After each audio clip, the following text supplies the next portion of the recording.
Salam jumpa educators dimanapun Anda berada. Kita kembali bersama-sama dalam Friday Talks dan saya masih akan berbagi dari buku karya Tony Reinke, God, Technology, and the Christian Life. Kembali saya mengingatkan mengapa buku ini penting untuk kita pelajari bersama-sama.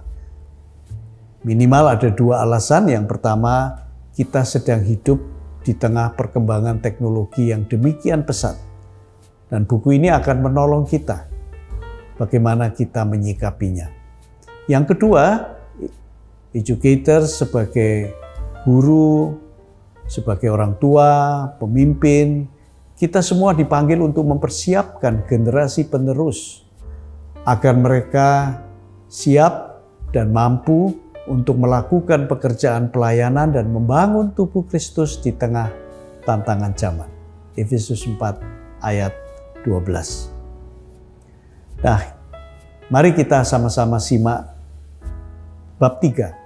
Dari mana asal muasal teknologi? Tony Reinke membuka bab ini dengan mengatakan Steve Jobs ketika menemukan atau menciptakan iPhone tentu dengan timnya, sebetulnya tidak menciptakan dari nol.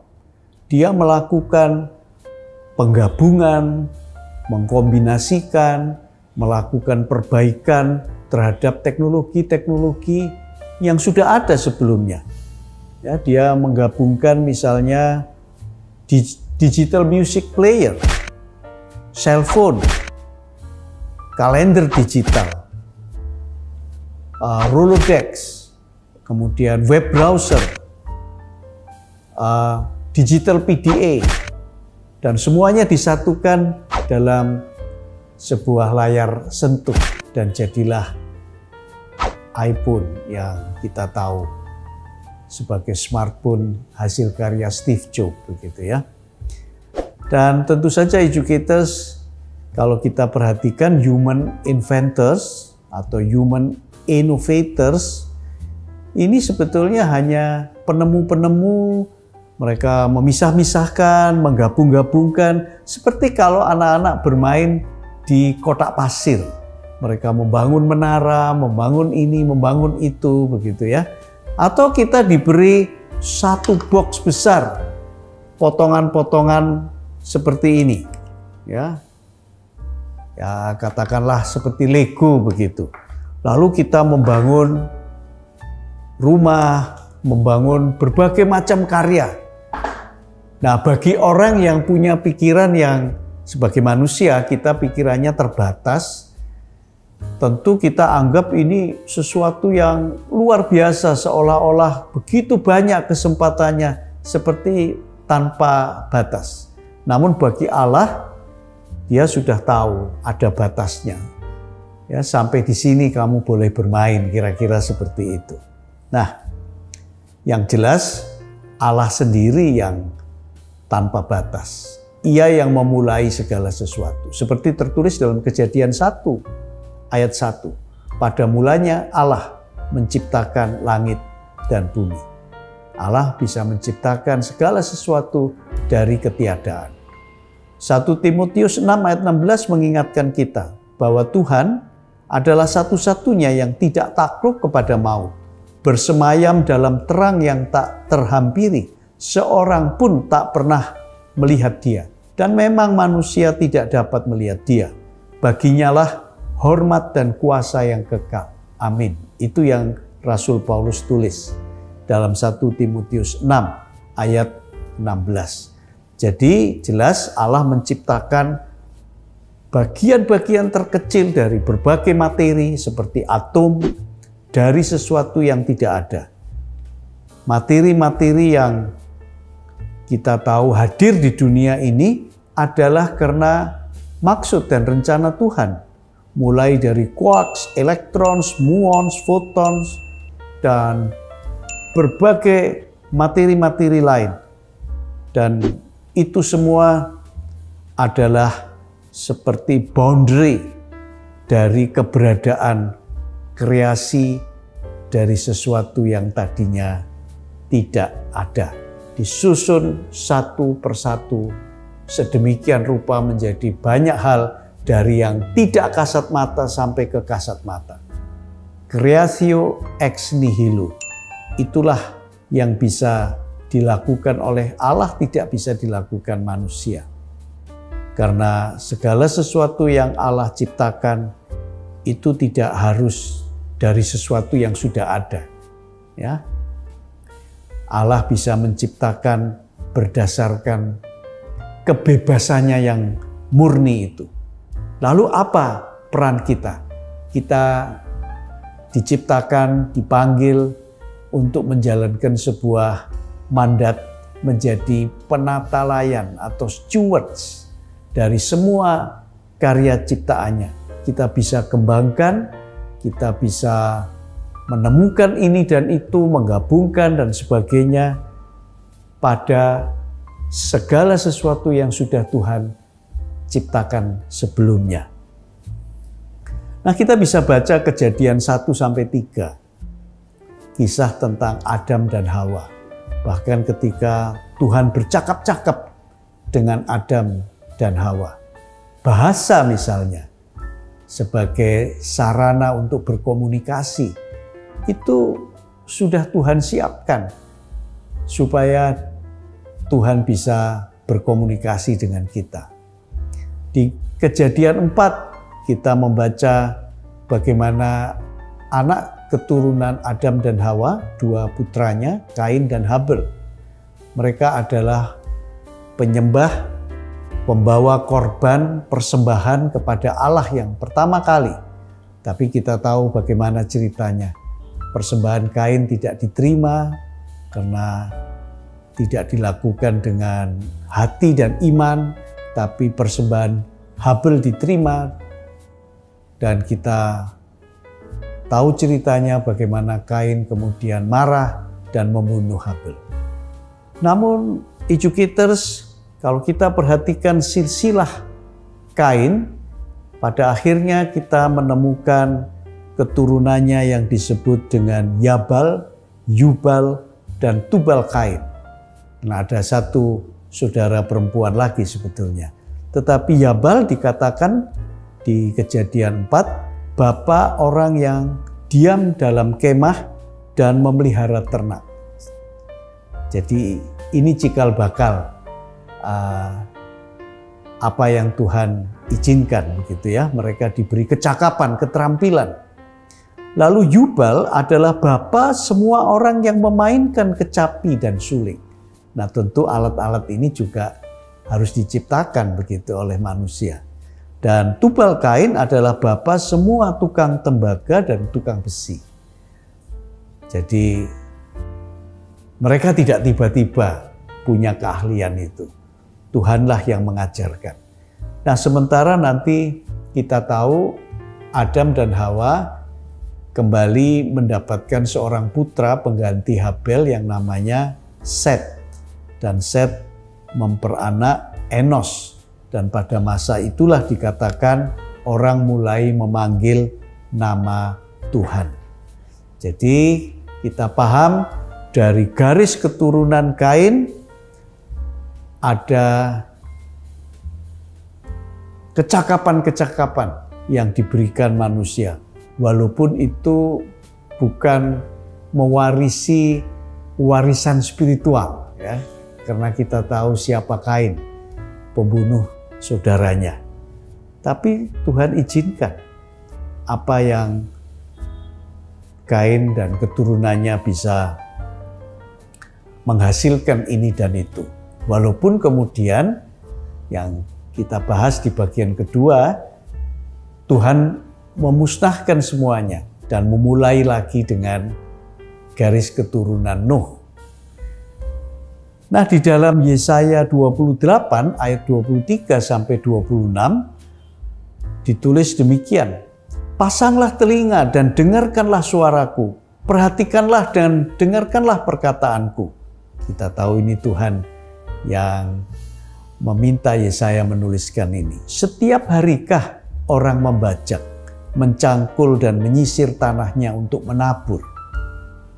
Bukankah setelah meratakan tanahnya, ia menyerakkan jintan hitam dan menebarkan jintan putih, menaruh gandum jawawut dan jelai kehitam-hitaman dan sekoi di pinggirnya. Ini berarti Tuhan yang mengajarkan teknologi pertanian pertama kali. Mengenai adat kebiasaan, ia telah diajari, diberi petunjuk oleh Allahnya. Itu tertulis di ayat 26. Nah, kemudian lanjut Yesaya 28 ayat 27 sampai 29 dikatakan, sebab jintan hitam tidak diirik dengan eratan pengirik dan roda gerobak tidak dipakai untuk menggiling jintan putih. Tetapi jintan hitam diirik dengan memukul-mukulnya dengan galah dan jintan putih dengan tongkat. Apakah orang waktu mengirik memukul gandum sampai hancur? Sungguh tidak. Orang tidak terus-menerus memukulnya sampai hancur. Dan sekalipun orang menjalankan di atas gandum itu, jentera gerobak dengan kudanya, namun orang tidak akan menggilingnya sampai hancur. Siapa yang mengajarkan hikmat seperti itu? Dan ini pun datangnya dari Tuhan semesta alam. Ia ajaib dalam keputusan dan agung dalam kebijaksanaan. Ayat 29 dari Yesaya 28. Nah, educators, kita jadi paham bahwa itu berasal dari Allah dan bahwa secara luar biasa memang Tuhan sudah merancang bahwa farming itu adalah asal mula teknologi kita. Farming is our primary tech. Kenapa demikian? Karena sumber pangan itu kalau bisa distabilkan, maka itu menjadi landasan bagi pengembangan teknologi yang selanjutnya. Dan kita tahu agriculture is a primary technology yang membuat berbagai teknologi kemudian berkembang. Agribisnis itu pengembangan yang awal mula sehingga menyebabkan orang bisa menemukan berbagai hal, mengarungi dunia dan segala macam. Karena kalau tidak, bagaimana kita bisa memenuhi kebutuhan pokok kita, yaitu makanan. Ketika kita sudah bisa menyediakan makanan, maka kita bisa bebas memikirkan, menemukan, mengembangkan teknologi dan semuanya. Dan pemikiran berikutnya, Tony Reinke mengemukakan bahwa all tech has ancestors. Semua teknologi itu ada asal muasalnya, ya. Ada nenek moyangnya begitu. Menurut Brian Arthur, seorang teknologi teoris, mengatakan semua itu bergerak sebagai combinational evolution. Ya, berbagai teknologi itu menyatu, berkembang menjadi fresh combination dari apa yang sebenarnya sudah ada. Bayangkan saja kalau kita melihat smartphone kita atau layar laptop kita, itu yang disebut dengan Gorilla Glass. Nah, kaca yang dijadikan layar sentuh itu pada smartphone kita, itu tidak serta-merta muncul begitu teknologi kaca atau gelas itu. Awalnya ya orang menemukan kaca gelas dipakai untuk sesuatu, untuk kitchenware gitu ya. Ya buat gelas, ya buat botol dan berbagai hal yang lain. Kemudian terus berkembang sampai kita sekarang pakai. Jadi kita tahu bahwa teknologi itu tidak serta-merta seperti yang kita tahu. Step by step, satu di atas yang lain. Dan menariknya adalah yang lama ini juga masih digunakan gitu. Bukankah kita juga masih pakai gelas untuk minum, botol dan sebagainya gitu ya.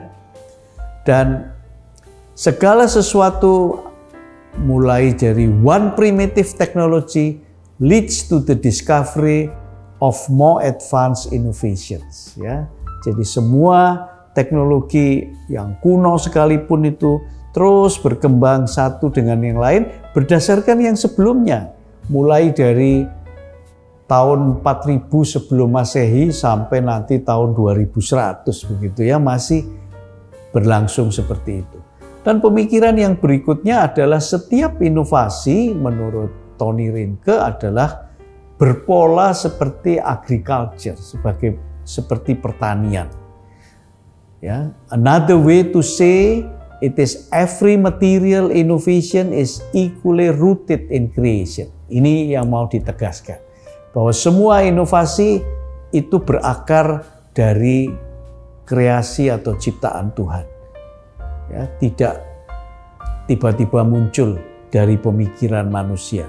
Setiap pemikiran manusia, baik dia orang percaya, orang tidak percaya, skeptik, agnostik, ataupun ateis sekalipun, mereka sebetulnya mendapatkan divine wisdom, walaupun mereka tidak mengakuinya. Ya, ada juga ateis yang kemudian mengakui. Ya, setelah bahkan menjelang akhir hayat misalnya begitu ya. Nah, kita harus paham bahwa God is our tutor. Tutornya itu yang ngajari itu Allah. Dan segala sesuatu itu seperti yang katakan, scientific endeavor is like humanity building a stone temple. Jadi kalau kita membangun sebuah kuil atau sebuah tempat ibadah, satu persatu kita letakkan itu ganti generasi begitu ya. Ada yang membongkarnya, ada yang memasangnya kembali, menyusunnya sampai akhirnya jadi. Lalu bagaimana Tuhan mengajarkan itu semua? Ya, Tuhan bisa punya berbagai cara. Bisa berbicara langsung, menggunakan bahasa sebagai komunikasi seperti yang pernah terjadi pada Adam dan Hawa dan beberapa tokoh yang lain. Tapi secara umum Tuhan memberikan yang namanya internal human urges. Itu maksudnya ada semacam dorongan yang sangat kuat untuk memenuhi kebutuhan. Itu yang Tuhan pakai. Kebutuhan untuk memenuhi bagaimana rasa laparnya bisa terpenuhi. Lalu manusia mulai bercocok tanam dan sebagainya begitu ya. Begitu juga untuk mempermudah hidup, menggunakan berbagai alat dari yang sederhana sampai yang sangat kompleks. Itu karena keinginan manusia untuk bebas dari kutukan sebetulnya ya. Untuk hidup sengsara di bumi ini, Tuhan izinkan untuk bisa mengatasi itu dengan berbagai teknologi dan berbagai inovasi. Tapi semuanya menggunakan pola-pola yang sudah Tuhan coding begitu, yang sudah Tuhan arahkan dan menurut urutan yang Tuhan inginkan. Jadi kenapa kok tidak ada smartphone di zaman Nabi Musa misalnya begitu ya. Nah, semua itu tentu dalam rancangan Tuhan.